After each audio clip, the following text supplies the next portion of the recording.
في هذه السلسلة سوف نتطرق لموضوع الاقتصاد الإسلامي.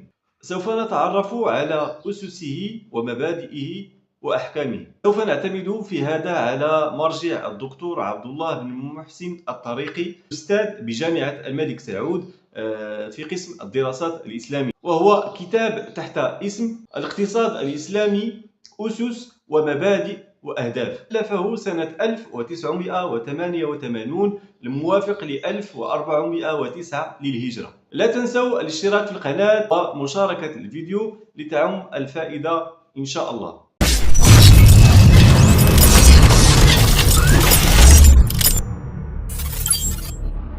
على بركة الله نبدأ سلسلتنا هذه بتعريف مفهوم الاقتصاد الإسلامي. فكما نعلم أن الاقتصاد هو قوام الحياة وعمارة الأرض، ولتحقيق هذا لا بد من معرفة أحكامه وأسسه وأهدافه التي نظمها الإسلام بقوانين وأحكام.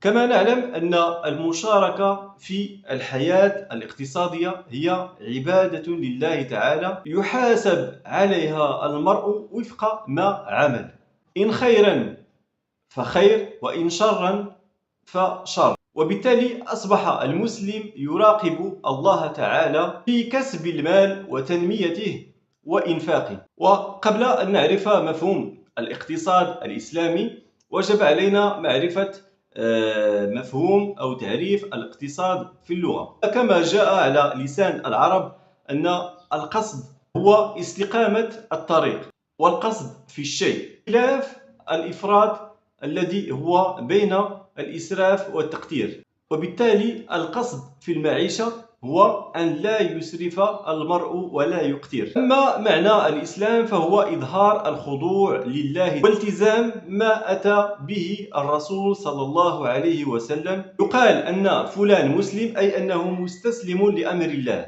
ومخلص لله في العبادة.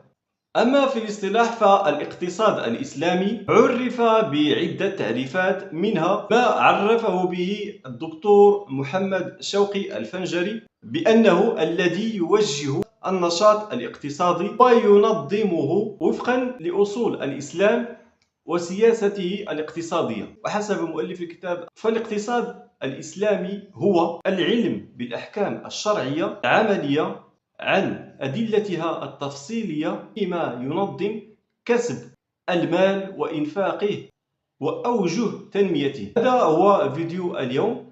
إن شاء الله الفيديو المقبل سوف نتعرف على أحكام الاقتصاد الإسلامي. شكرا لكم على المتابعة، في انتظار الفيديو المقبل إن شاء الله.